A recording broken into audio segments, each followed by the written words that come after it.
So I'll just kind of spitball here while we wait for G to get on here. Maybe we can go a little bit back and forth right now. I had on the episode last week, I was talking about the LinkedIn company page and how that should be used, and then I posted that video, and it ended up being the best video I've ever posted in terms of engagement, like the vanity metrics or engagement metrics.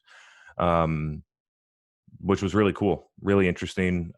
We're testing that strategy out. So the comments, I like listen a lot to what people are saying, and the comments coming in are like, forget the company page, just spend all your time on the employee pages, which I think is a good strategy for a smaller company. I think that you get a lot more bang for your buck, quote unquote, using the employee pages. But once you hit a scale where you almost need the brand overlay, I think that the strategy we talked about last week, which is essentially using your company page to filter in a lot of other thought leaders that don't work for your company through the company page that aligns with what your buyers are looking for, and what that also aligns with like kind of the things that you believe in naturally. I think that makes sense. But I got a lot of pushback about that. So I just kind of wanted to clarify before G got on here, which I saw he hopped on, is that like, if you're a 2 million ARR startup, early stage, like you probably don't need to touch the company page LinkedIn.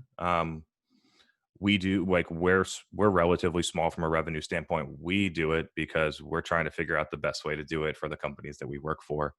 But if you're 2 million, I would say stay all in on personal profiles on LinkedIn organic, but you definitely should be active there. That is like probably the sneakiest way for a B2B company to grow right now, is just execution on LinkedIn. Gee, let me make you the host, man.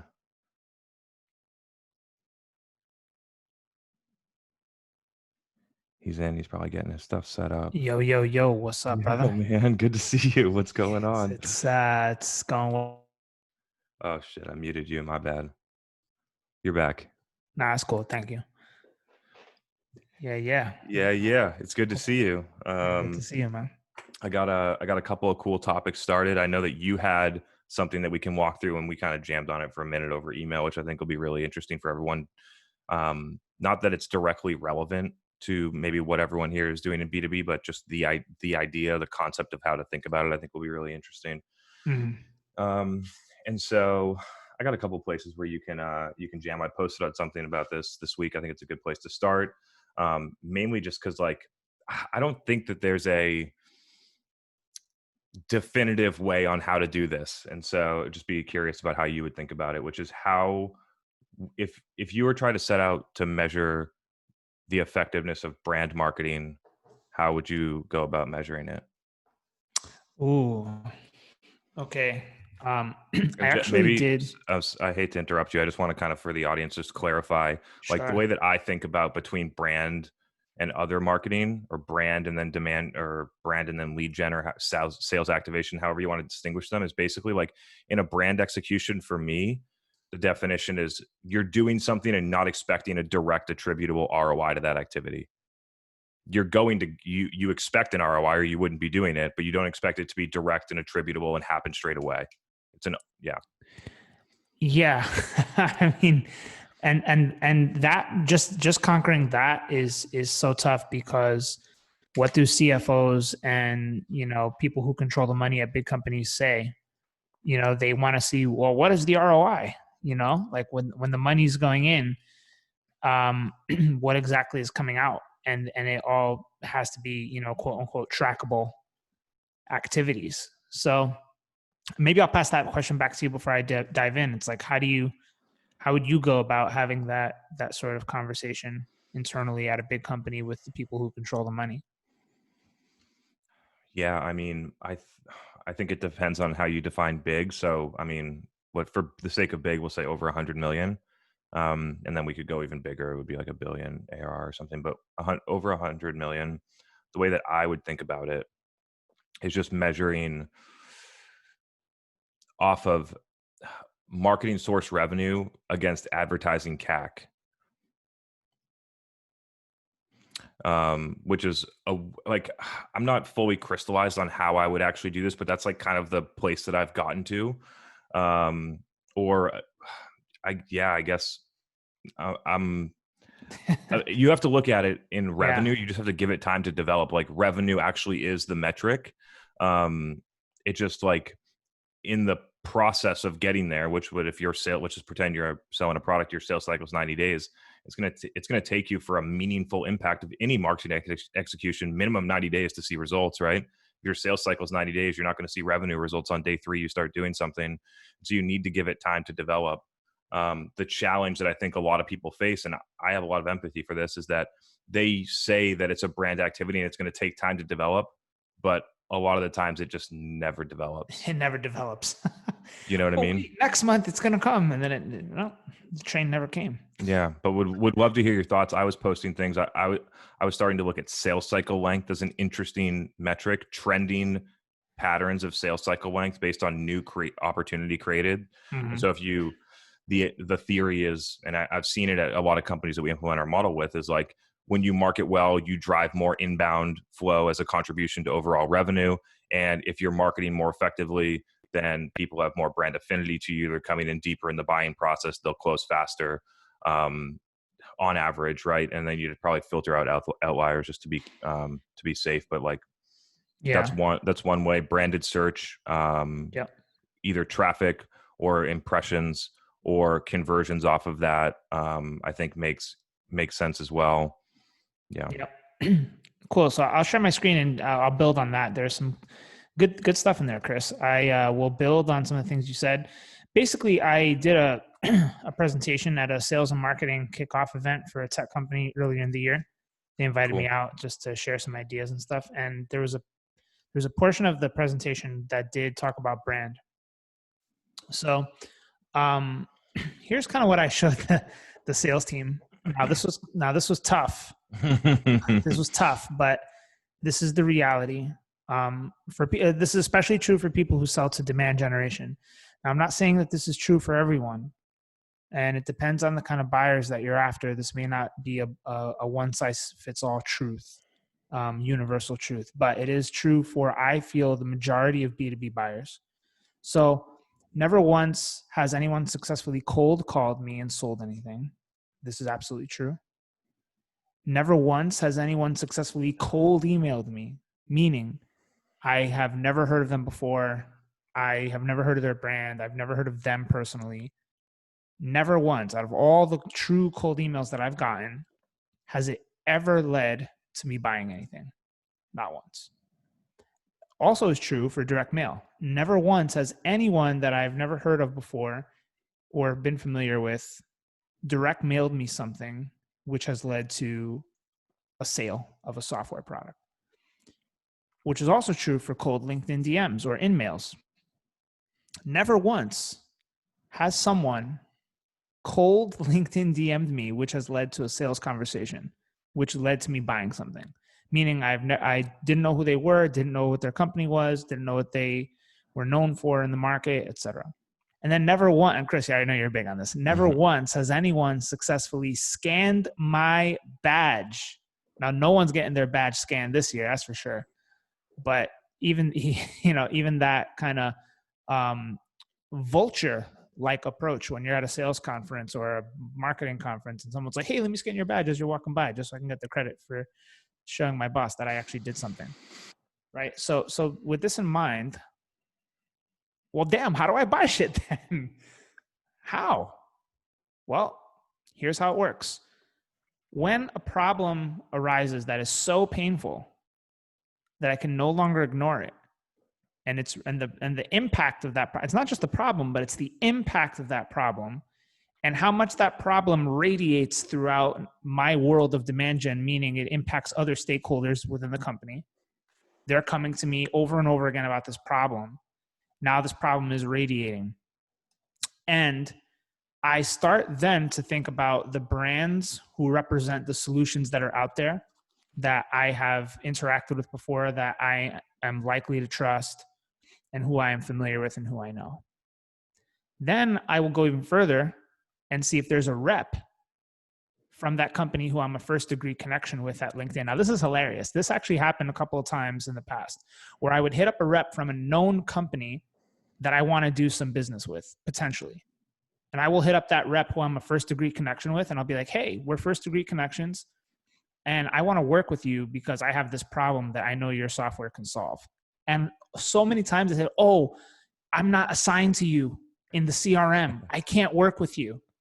But I'm happy to set up a call with my colleague. That person's assigned to you in the CRM. Well, that's just stupid. They didn't do the work to become my first degree connection. I actually don't even want to work with them. I want to work with you.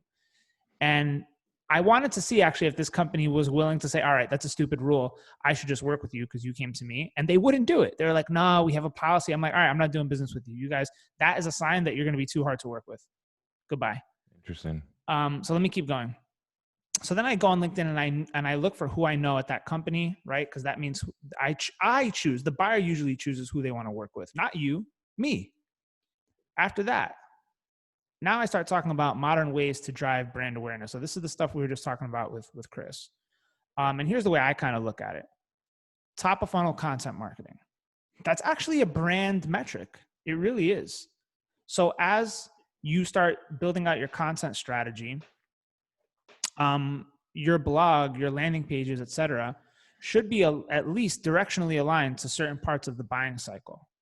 So the biggest classic example of this ever is like HubSpot. They do meme generators as like their most traffic driving asset. And they get criticized for it all the time. Like, why would they create a meme generator? No one's going to buy anything. Yeah, but they want to be known. So when you're building your content strategy, you should at least have a bucket of, okay, I know this group of topics and articles is going to be, top of funnel oriented. And you should track that over time. And then, middle funnel and bottom of funnel, et cetera. Or you can just make it real simple. Purchase intent versus non-purchase intent, or purchase intent versus education, whatever, however you want to do it. Then you can guest post on websites where your audience consumes content. And then you start building referral traffic over time. So then you can start actually looking at the amount of quality referral traffic that's coming in. So you have to find the places where your audience consumes content that is still relevant to your business. So for Nextiva, it's places like, obviously HubSpot is an example, tech, IT websites, CIO.com, all those sorts of places. Channel partner networks, we do a lot of that. Brand storytelling on social media. Now, some people go as far as UTM tagging, organic social, Chris. I don't know how you feel about that. I feel like it's a mixed bag. Some really want to track down to the nitty gritty thing. Like, that trick where you put the first link in the comment. A lot of people are starting to UTM tag that. Yeah. I don't know what the value of that is. To me, I think it's I got nothing to say about that. Nothing to say about that. Yeah. So retargeting campaigns on Google display networks. Now you can do retargeting campaigns that are very basically purchase oriented campaigns, like everything revolving around driving traffic to a demo page or a free trial page or something like that. You could get interviewed on podcasts. You can do 15-second pre-roll ads. You can do co-marketing campaigns. And then kind of to close this off, and maybe Chris, you and I could jam on this part, ways to measure brand awareness. So this is some of the things Chris was saying. Cool. Yeah. So branded search volume, that's a huge one. So if your month over month branded search volume it's not going to increase dramatically over time, but little by little, it should increase if you're doing the right activity. So that's a good way to look at it. Then in Google ads, actually, if you're bidding on your own brand terms as a measure of protection, it's actually very easy to measure the ROI of that, right? Love that. Yep. Yeah. So you can see, for example, our non-branded terms are getting, pretty low click-through rates, like 2-3%. Look at our branded click-through rates, 40-50%.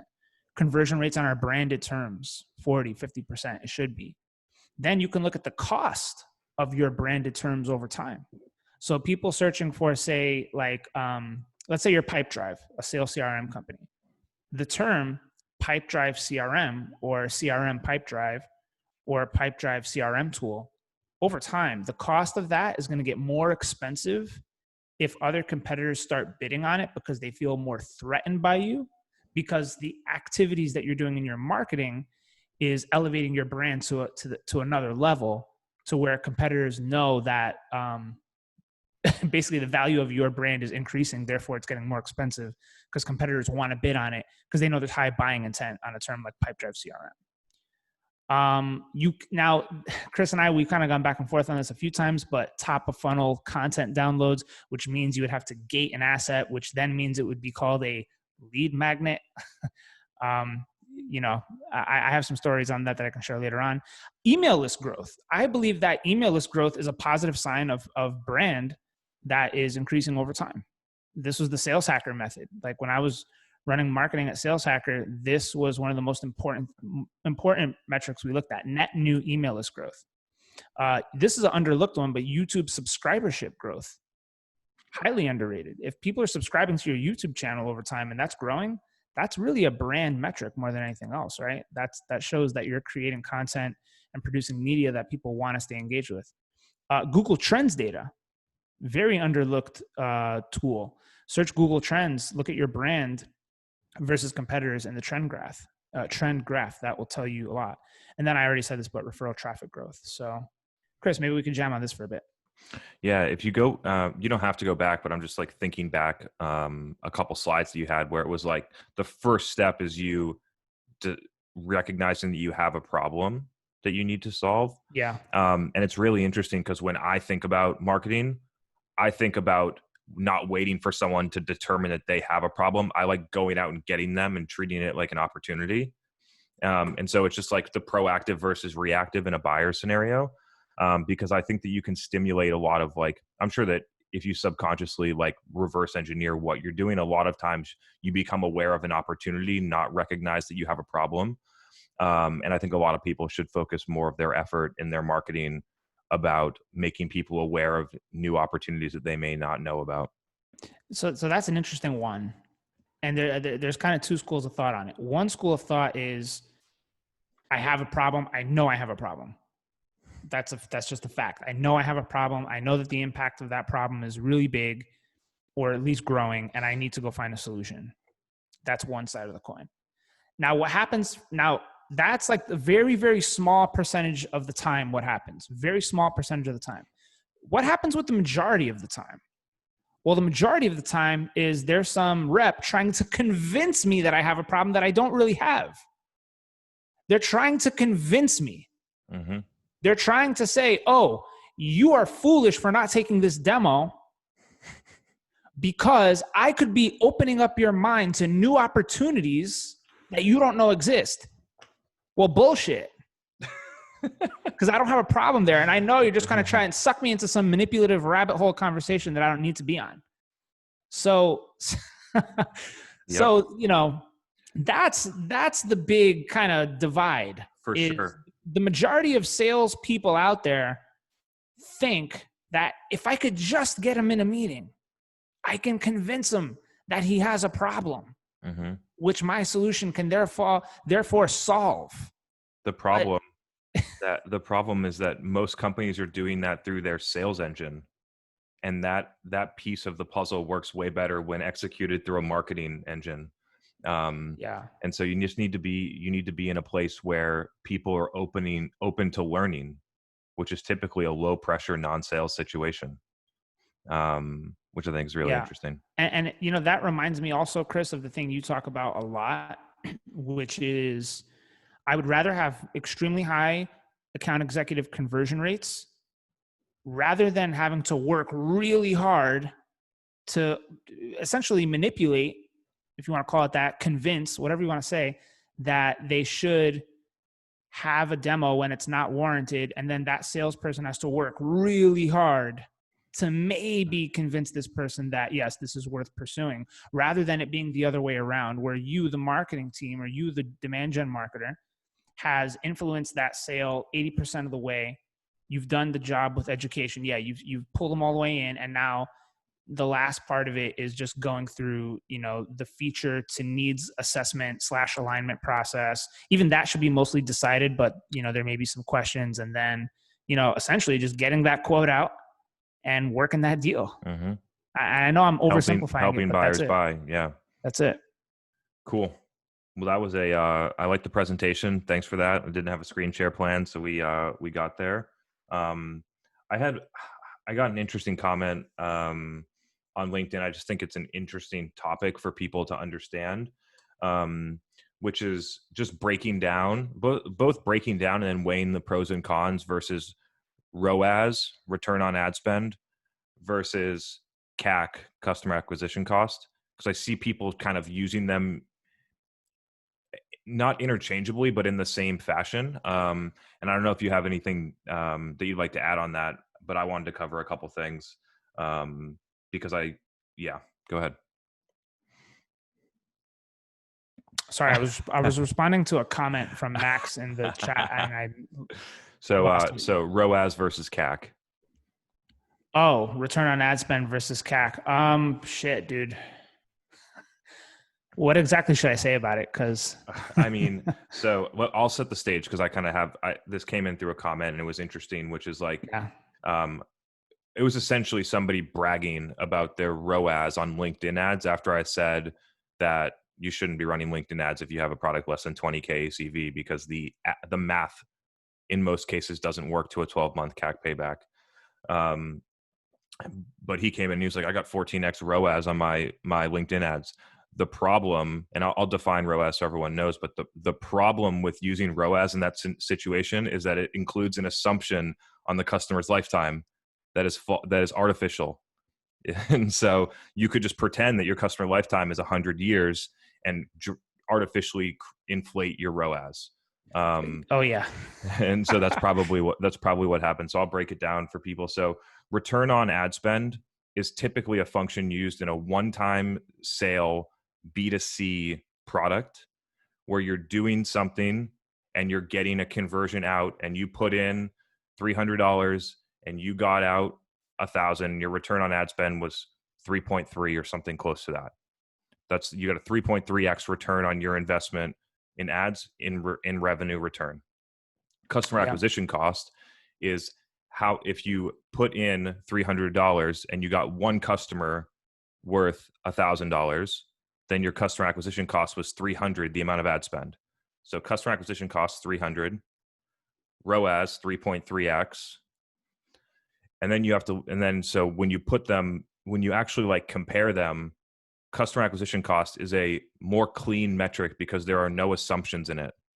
There's no customer lifetime assumption built into the equation. So it's just, we spent 300 and we're going to, in that first year contract, the customer is going to pay us 1,000. And so our payback is whatever, 12 divided by 3.3. So about 4 months, which is good. Yeah. To put the bow on this, I've never used ROAS ever. Not in B2B, especially recurring revenue. It just doesn't make sense. It just doesn't make sense. Yeah. I've never used it and probably never will. I would even think about this a little bit differently. So, I am primarily a Google Ads marketer. So a lot of the stuff that I do is in the world of paid ads through Google. I'll be honest, I have not cracked LinkedIn ads yet. My company does not have an ACV of 20K or higher. Therefore, we've stayed away from LinkedIn ads, just like Chris is saying. It's a philosophy that I've aligned with for a long time. We just don't do it because it just doesn't make sense for the business. Now, would we consider experimenting it for some brand stuff? Absolutely. We just haven't gotten there yet. But to give you the way I think about this in terms of Google ads, ROAS would just never make sense because it's far too complex of a machine. So you could have like maybe dozens of different ad groups. I would start to think about this at the ad group level and really drill down to profitability by ad group. That is actually the most important thing. So it's really cost to acquire a customer by ad group, and that's what you want to start to zero in on, and then start looking at like the breakdown of your match types. So exact versus broad versus phrase. And you want to start to see, where am I getting the most efficient customer acquisition, and basically anything that's like way too high in terms of like your cost per acquisition, you should all have an idea of like what those thresholds are. Even if you just see something that's alarmingly high for the month, like this is why you need to be monitoring it constantly. But you may find that like, for example, one of your competitors like really like did a surge in defense in their branded search results. And what a lot of them do is they look at their partners and say, hey, we want to block out our competitors from the branded search paid results. So bid with us. It's a diabolical scheme. And I'll give you a perfect example of this. Our top competitor, Ring Central, struck a deal with Avaya. Now, Avaya is an on-premise cloud an on-premise phone system provider, and RingCentral is a cloud phone system provider, just like Nextiva. Now, what did RingCentral go and do? Well, they realized, okay, Avaya is going to be a sinking ship, because any business that is deeply rooted in on-premise solutions is not going to be around. They're going to be dinosaurs. They're already dinosaurs, but in like 10 years, they're going to be gone. So what did RingCentral go and do? Something very smart, and it's something that now all the cloud providers are looking to do, which is partner up with an on-prem provider. So they struck an exclusive deal with Avaya that says, yes, we have exclusive rights to your customer base through this deal, which is huge. And it's scary because Avaya's customer base is tremendous. You guys would be shocked if I told you how many businesses out there still using outdated old school systems that needs to transition to the cloud. It's huge. Like the VoIP market is billions and billions and billions. So now what do? They say, hey, Avaya, help us bid on RingCentral branded terms, because you're a partner of ours. So let's coordinate a branded defense strategy, which is going to block out people like Nextiva. If Nextiva wants to, or Vonage or whoever, if anyone wants to bid on our terms, they're going to have to pay the price. And I guess, I don't know where I was going with this, but I was just letting you guys know how dirty the game could be sometimes, but that's what's happening. So it's getting tough out there, but you just got to be diligent and stay on top of it. By the way, competitive search as a mechanism to actually closing business, I haven't seen work. Like, they're searching that competitive brand for a reason. You probably have done more in search, but like, I'm not seeing that work to a level at any of the companies. We do it because it's not that much money, but not seeing it work to a level where I'm like, everyone should go out and do that, right? It's very tough. So, Chris, to summarize what you're saying is you've never really seen it be a successful strategy where someone bids on a competitor brand term. We're company A. Company B's over there, our competitor. When someone searches company B, I want to come up number 2 in the paid search results and try and steal that search. You get clicks. Haven't seen it get all the way through to revenue, and I think there's a reason for that. Yeah, I agree. Now, I will say it also depends, and I'll give you some caveats. Let's say your top competitor has a scandal has emerged where, I don't know, their CEO was part of a scam or something like that.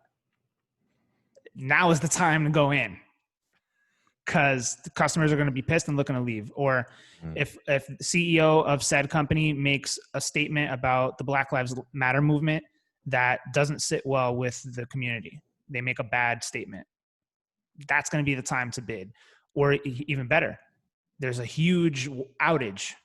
They're having tech issues. Storm comes in, wipes out their data centers, massive outages. Your system, your network is more reliable. Now is the time to go big. So I would say there's certain times that will come up when it makes sense to try and, go Armageddon on your competitors like that. But for the majority of the time, especially if they're chugging along and, they just made it to the upper right quadrant in the Gartner Magic Quadrant and they're well respected and everything's going well, it's going to be tough. It's going to be real tough. You may not be able to break in. Right on. So just a reminder, if you have questions, feel free to drop them in the chat. We have one more topic. We have a couple questions that came in. But yeah, would love some more streaming in here. We got a question from Josh real quick. By the way, our CPMs on Facebook going to see a sharp drop now that some of these big time spenders drop in their ad spend. So Josh, about 2 to 3 weeks ago, some spenders pulled out of their advertising on Facebook. We saw CPMs drop from $7 to $2.50 and absolutely crushed it this month for a lot of different companies. And so I would expect a similar pattern. I'm tracking CPMs almost every day. Have not seen that happen as of today, but would expect to see as big spenders pull out of that marketplace, because it truly is a marketplace with supply and demand, that I would expect to see the CPMs drop. And I think there is an opportunity there. It also segues wonderfully into our next question. But G, I see you have something to say. I was gonna ask you, why do you think they're pulling out of ad spend? Yeah, I mean, I think the latest news that I saw, and this is a couple of days ago, I'm not like reporting the news, but I saw that Starbucks was going to pull ads and a couple other huge brands. And the difference between the $25 million company and the whatever amount of revenue Starbucks is that they're in completely different places as a business cycle. Starbucks does not need the Facebook ads for the next 2 weeks. They would rather have the PR of pulling out. It works better. The $25 million company is getting no press for giving up Facebook ads for 2 weeks to make a point. And so I know that might not align with some people's opinions, and I fully respect everyone, how they view those things. But it leads into the next question perfectly, which is why growth stage companies can't market like industry giants. I see a lot of companies, I worked for several before, that were $25 million companies competing with $6 billion global organizations and doing their marketing and their sales the exact same way as the $6 billion company. And that is a recipe to lose. Oh man, there's so many ways we could slice and dice this one. It's gonna be great, man. Well, there's a number of reasons why you can't do that. One, you don't have the brand cachet. You don't have the brand firepower. You don't have the brand reputation. You're not a household name. You can't just buy your way into becoming a successful and trusted and well-known brand. There are certain things, certain milestones that you have to hit along the way before you, aside from just, revenue, that will kind of solidify your place in the world as a household name brand that is trusted, across all of the types of personas or audiences that you would potentially sell or market to. And some of the things that come to mind are, first of all, reviews. Now, Starbucks doesn't need to focus on reviews. They just don't. It's consistent every time.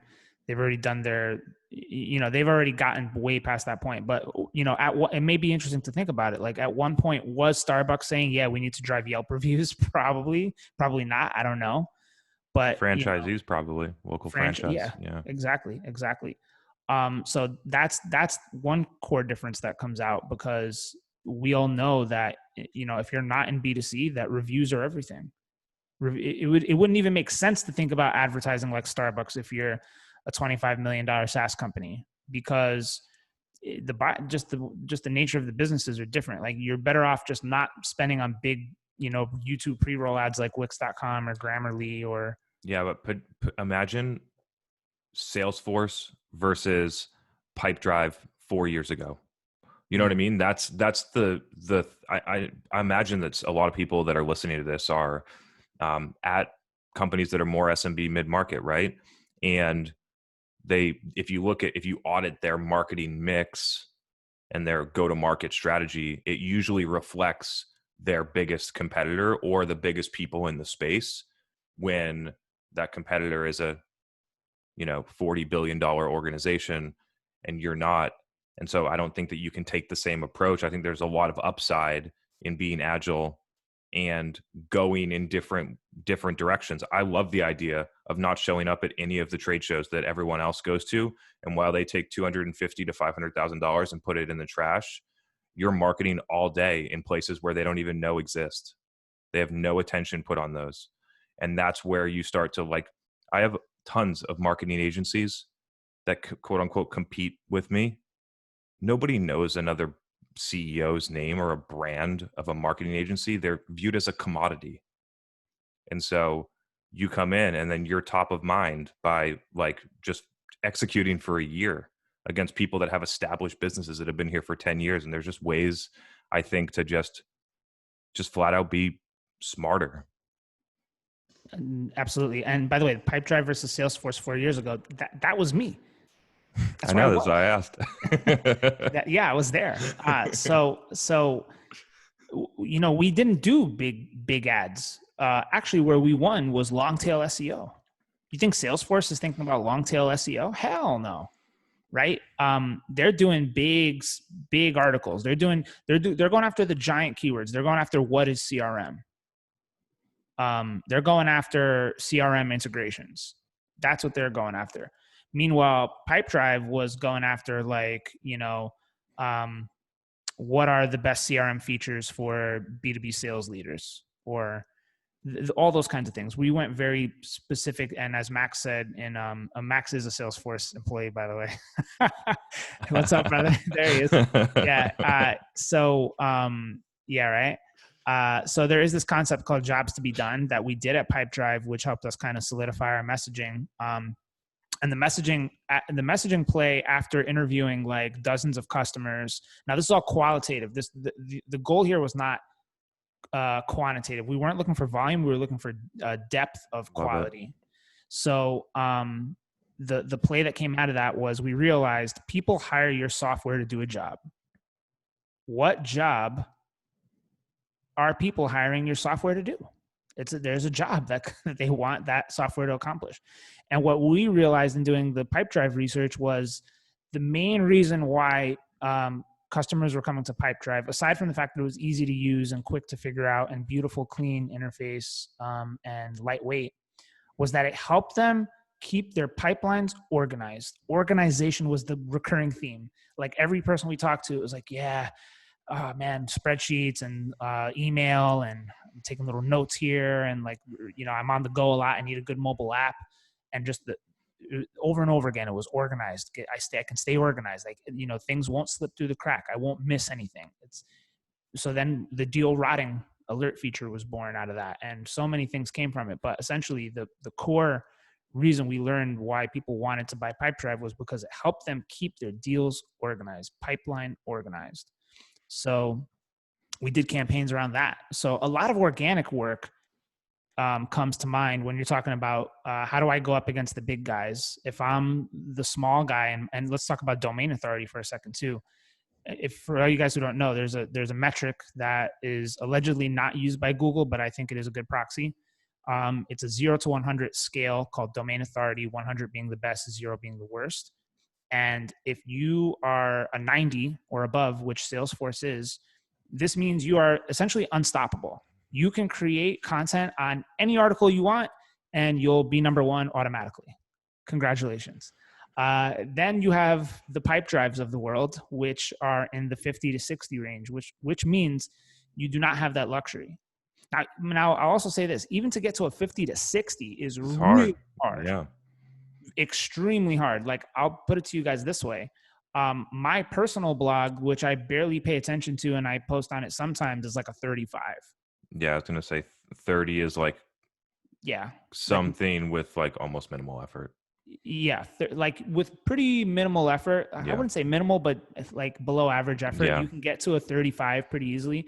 When I took over Sales Hacker, it was like low 40s. By the time it got acquired and Outreach took it over, it was in the 50s. Nextiva, when I took it over, it was like low 50s. Now we're approaching 60. So, and that is a byproduct of creating quality content over time that gets backlinks, traffic, and social shares and engagement, all the brand things Chris and I always talk about. So those are some things that come to mind when it comes to attacking the big boys, the big giants in your space, and how to compete when you're a smaller, more agile team. Right on. So I got one more question. We might be able to just like kind of run through this quick, but I did think it was important to hit on, which is just like, I continue to be really, I think confused is the only way to put it, of why more B2B companies don't have all of their employees posting content on LinkedIn every day. I haven't been able to understand. I've watched some companies do it well, like, there's some sales tech companies that are selling to salespeople that use LinkedIn and do it pretty well. But don't see it a lot in a lot of other spaces. And it really just confuses me how enormous that opportunity is, and how little time is spent there. However, I don't know if it's because there's the wrong information entering people's brains or what's happening, but the people that are executing on there are not having success because of their approach. And so I feel like there's some information being injected somewhere that is misguided. But yeah, I just kind of wanted to get your, I mean, you guys are a pretty big company. Just want to get your take on whether you guys are doing that, and if you have plans to maybe take it further, and why you think other companies aren't. Yeah, thank you. That's a huge thing right now. And I work at a large company, so I'll tell you what happens at a large company when this problem arises. Here's what it comes down to. They just don't know what to do. Yeah. They just have no idea. Like, it comes naturally to you and I, Chris, because we're marketers, and this is, we can do this in our sleep. Yeah. And we sometimes overlook how difficult it really is for people to get this going. They just really don't even know where to start. How do I write? Mm-hmm. What do I say? What do I post about? And it was hard for me, by the way. Like, when I started posting, like, it's not easy for anyone. No, it's not. And there are now, I think this is very dangerous, by the way. There are now tools out there, like LinkedIn has a software solution that I forgot the name of it, but essentially where you can create, the marketing team can create like a library of things that can always be shared by sales, where they could just like copy paste. I really hope not. It's called, and they call it like employee engagement, social engagement, some stupid category name that I think it's total BS. I think enablement might be the category. Enablement. Yeah. Social Elevate. enablement. Yeah. Josh Adelman just said it. Elevate by LinkedIn. I think it's total bullshit. Sorry, LinkedIn, but this is a complete scam. Miss. Yeah. Total scam. Now, the idea that I can't just create a Google Doc with a bunch of links and send that to my team and say, hey guys, feel free to go on a posting spree and share this. That totally is what Elevate is. Now, the problem is that in order to get traction and for this to be effective, you actually have to be real. You have to be authentic. You have to speak from experience, speak from the heart, write like you speak. You have to be a storyteller. Yeah. You can't just, even if I said, hey, sales, here's the top 20 Nextiva blog articles, go post this on your LinkedIn profiles throughout the next month. Guess what's going to happen? Crickets. You might get one click. You're going to get no engagement. So with that being said, there has to be a mentality shift, which I've been talking now to sales reps at Nextiva who want to get this going that just don't know how. I'm telling you, I've had this conversation probably 5 or 6 times in the last month. And my advice has been the same every time. And the question is always the same. The question is, I want to start social selling. This is where it starts, Chris. I want to start social selling. Yeah. It's not the right way to look at it. I want to start generating leads from LinkedIn. LinkedIn's a gold mine. I want to start sourcing my own opportunities. I want to start sourcing my own pipeline. I want to be the #1 quota attaining rep. I want to crush my quota, and I want to be the #1 in commission. That's the mentality. Yep. So then that's where what I'm going to say next. I go right back to them and I said, brother, I love your enthusiasm, but this is the wrong mindset. What your goal should be, how many friends can I make on LinkedIn per month or per week? Friends. And he's like, friends? I don't need any friends. I'm like, yes, you do. That's what you need. You need friends because you're a lonely, confused sales rep. By the way, so the only reason Gaetano and I know each other is because we were friends on LinkedIn. And then one day I was just traveling to Miami. I was like, we had people there shooting video. And I was like, hey man, you want to, just random cold DM'd you. It was just like, yo, you want to, chat it up about the Veja? This was in January of this year. So yeah. Yeah. Interesting. Oh, exactly. Supports exactly. it. Flores exactly. on, go finish. Yeah. So why is the goal to make friends? That was a wildly difficult concept for them to understand, but why is the goal to make friends? Because nobody wants to be sold to on LinkedIn, just like nobody wants to be sold to in their inbox and their phone, right? So if the idea is that if you make 100 friends a month, like not friends that you're going to hang out with, have beers with and text every day, but at least acquaintances, just get surface level conversations started. Let people know who you are. Build your presence among a certain type of people. So your job as a Nextiva account executive is to go and connect with call center managers. Be their friend. Learn how they think. Learn what they like. Learn what they listen to. Learn what they do. Learn what motivates them. Learn where they consume content. And then you, over time of, let's say you've created 1,000 friends who are all call center managers, and you start sharing on LinkedIn, hey, I've talked to 100 call center managers in the last month and a half. Here are the top problems they're having. There you go. But you're not just going to be able to take a list of links that your marketing team sends you from the blog, start sharing it, and think things are going to happen. This is going to take a long investment, and it's going to take a lot of work. And you're not just going to start social selling from day one. It's just not going to happen. Yep. It's not going to happen until maybe even a year later. You have to be willing to accept that for a year, I'm going to do a lot of hard work and there's going to be no leads. There's going to be no sales that come from it. And that's the reality. Yeah. I mean, nothing else to add on that, man. That was solid. Flores had a follow-up here. B2B companies and employees posting on LinkedIn, any content or part of a coordinated effort to have the same message.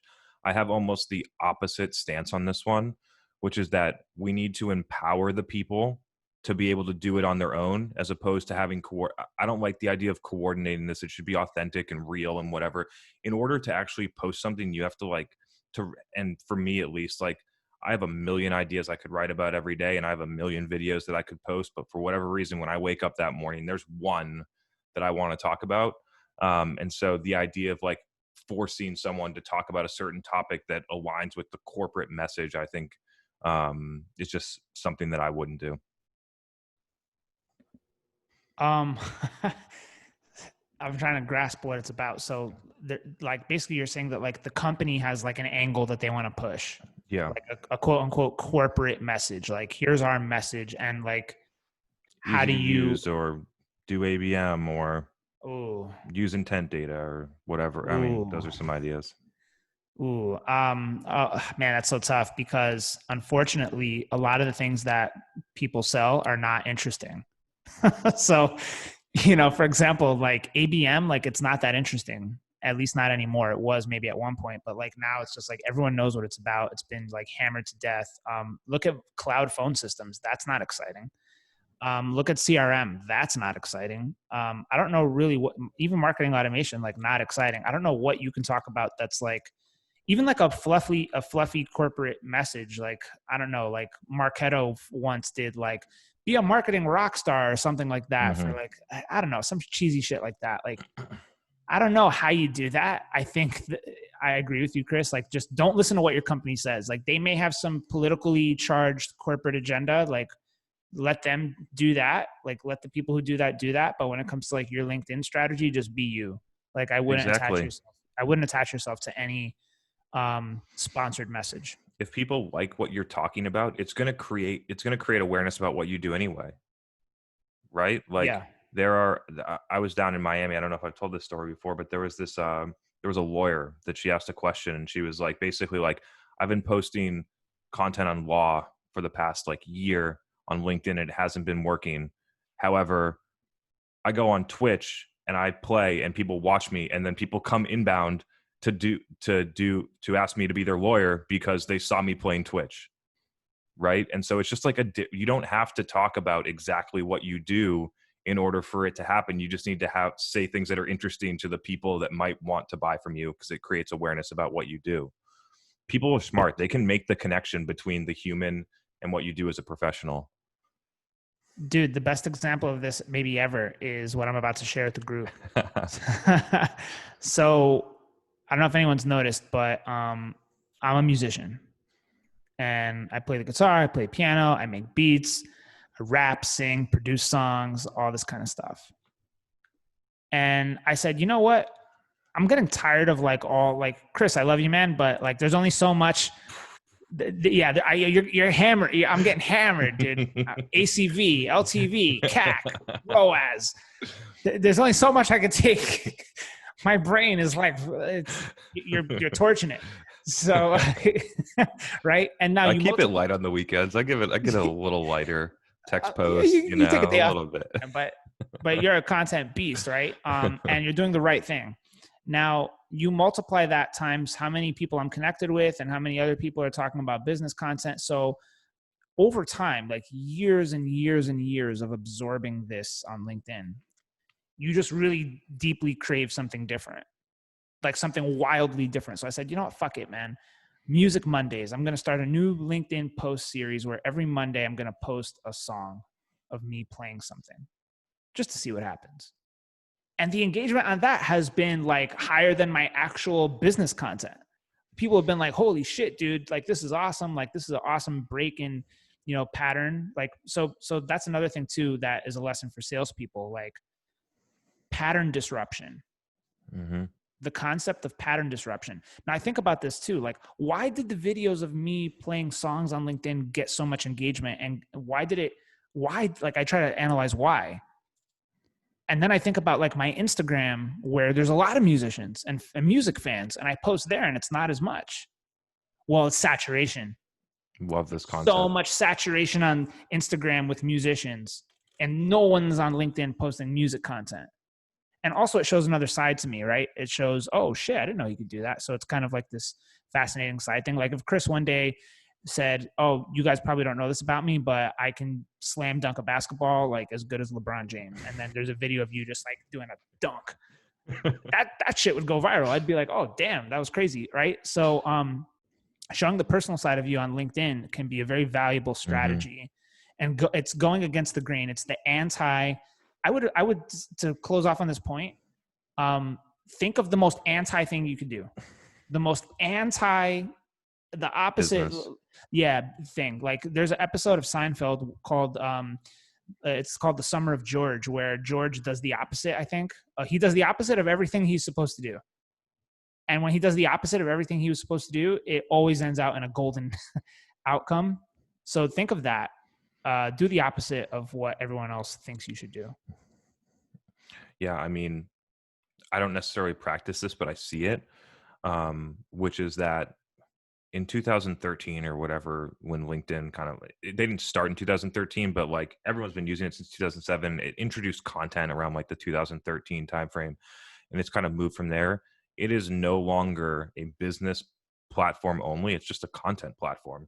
And so like, I'm wondering, I say it a lot, like I know people that are personal health coaches that are like just getting by doing Instagram content and could come in here and do nutrition advice for executives or health, how to get, stay healthy in a hotel room while traveling. Like there's so many content options for people with those skills. Nobody's pushing those things. They would crush. And it's just, it doesn't need to be sales or revenue or SaaS or product. Like there's a lot of different angles where I think you could be very successful. Dude, I love it, man. I think that's great food for thought for everybody on this hangout. Highly underrated. Cool. Yeah, it could be someone's side hustle too. Just throwing it out there. Okay, cool. So we got a question coming in here. I think it's interesting. And so the situation is there's a professional services company that has 3 main service offerings for 4 different market segments. At the highest level, the services are all custom contract software development, very tightly competitive. So the question is, how best to optimize a homepage for this professional services company that offers multiple services to multiple market segments? Okay. Let me pull up the best example that I know. Like the single best example of this, which I was looking at today. It's awesome. And it's so simple that I hate it. that like the simplicity is just like it's ridiculous. Now, in terms of like doing it by market, I think that's kind of tough, but there's ways around that. I can share some ideas, but I'm going to share my screen real quick and we'll just jam on this, Chris, and it'd be good to get your opinion on it as well. But the best example of this that I've ever seen is Freshworks. Professional services, though. Professional services. Okay, yeah. So shit. Super custom. Yeah, I think that's a nuance in the question that's really important. Okay, well maybe we'll just look at this example and then see if we can apply it to professional services. Now, Freshworks. What is Freshworks? They are the umbrella brand, like the parent brand, and they have all these not microservices, but they have these like individualized products. So they have a support team service, Freshdesk. They have Fresh Service for IT, Fresh Caller. That's a competitor to Nextiva, this particular segment of product that they have. Then they have like Fresh Sales, which is a CRM, Fresh Chat, Live Chat. So everything's fresh, and that's kind of cool if they did branding like that. But like the homepage itself is brilliant. because they don't give you this like kind of BS overloaded fluff page. Like the simplicity of this is pure gold. Delight your customers from wherever you are. Great message. Our products help your sales, marketing, support, IT, and HR teams. So you can see right here that they're going after a lot of different types of people in B2B. It's not just one narrow segment. It's got a lot here. Now, here's where they just let you browse the top 6, and then you can view all products, and that's it. The Freshworks promise, right? Social proof, love that. Couple of customer stories, and that's it. This is one of the best homepages I've ever seen, and the simplicity of it cannot be beaten. I think in terms of just simplicity, they've really, really nailed this. So maybe I'll pause there, Chris, and allow you to give some thought. But when it comes to optimizing a homepage around a very complex goal, I don't think many have done a better job than Freshworks. Yeah, and just I'll let you jump back in, but I missed, just to clarify, the question was specifically about SEO. And David, when I listen to this question, the thing that goes on in my head, which is I think kind of weird, is this an SEO question or is this a business strategy question? And so if you have a professional services company, I don't know how big they are, but if they have three different services to 4 different markets, a bunch of different custom solutions, I don't know, if you're less than a $10 million business, that seems like overly complex.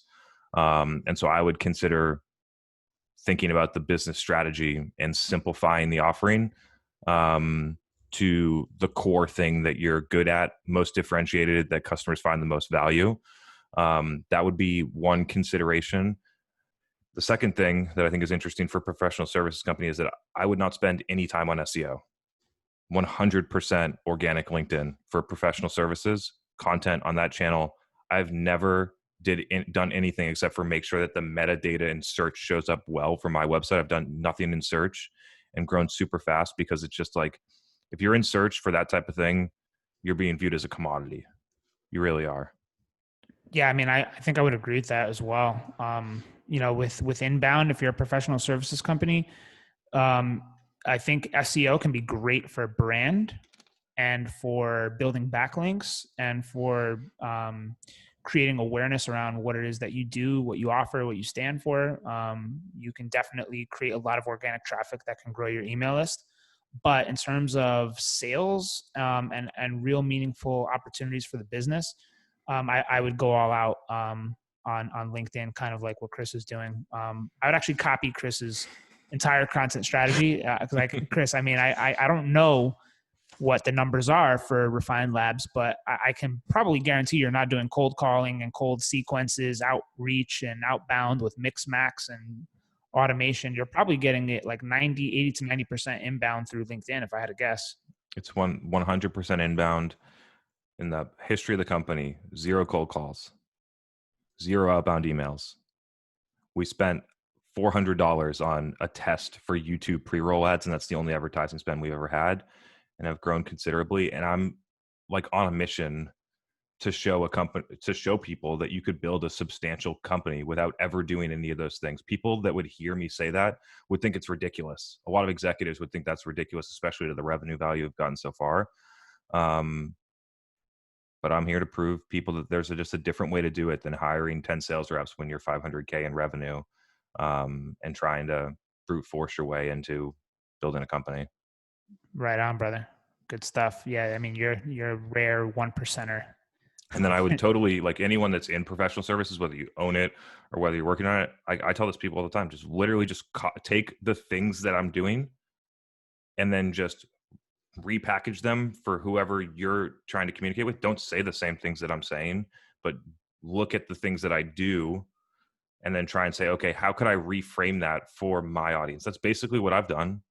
Like, and I do it for my clients too. If I'm in an Instagram story and I see an ad and it like makes me stop and watch the whole 15-second Instagram story, which is rare.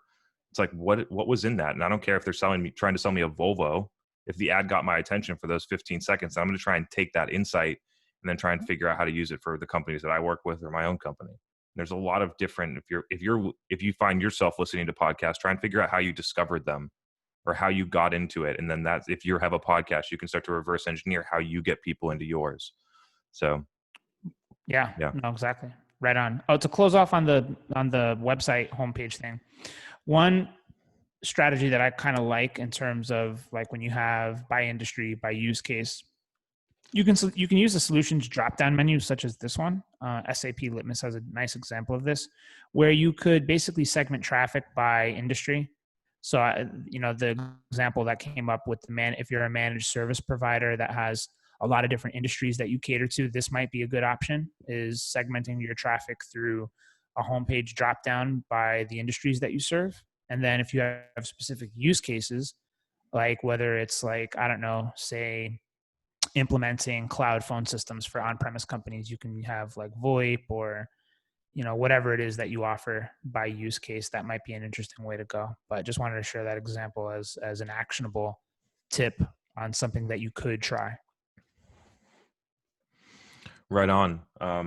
So a strange idea I had literally like 5 minutes before we got on the call, that I think I'm going to try and test out if we can get someone to take it on. So it won't be for this episode, but for the next episode, if you plan on being here, what I was hoping for, and I think Gia will agree with this, is hoping for one person that next week could come back and report on something that they've taken from this show, and how they tell the story about how they implemented it and what they learned. I think that would be super cool. And so if you want to, if you think that you did something that was cool and you want to share it, and a lot of people can learn from what you did, I know it might, give people a little boost to try it themselves. Feel free to shoot me an email or a direct message on LinkedIn or whatever. And we'll pick one person to kind of like report on something cool. That would be super awesome. Chris, I have a little assignment for you for next week. It's going to be an on the spot assignment, so I'll put you through the ringer next week. Okay. That should be cool. And then the other thing I was going to say before we sign off is that I've been trying something different in the last week. And that is I've been working, not every day, but at least some days, from an iPad Pro.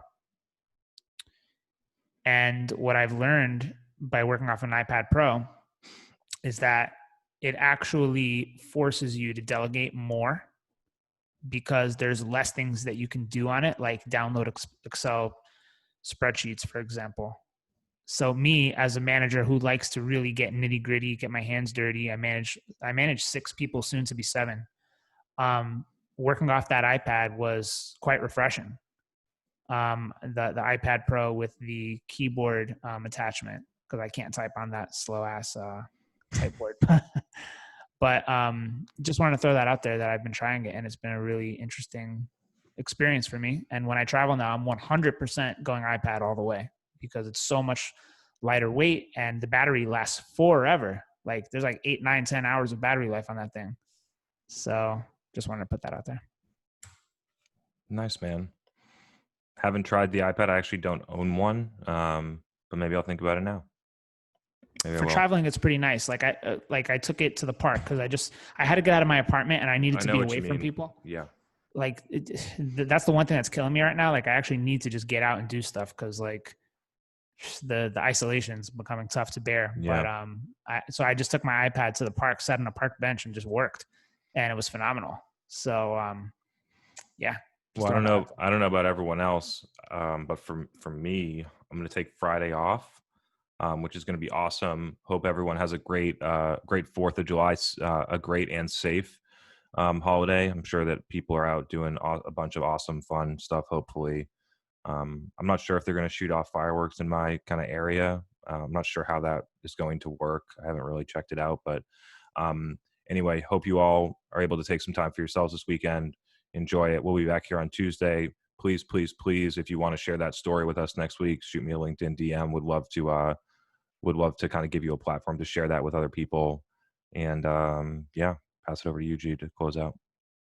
Yeah, man, not much more to add. Just want to thank everybody again for coming back.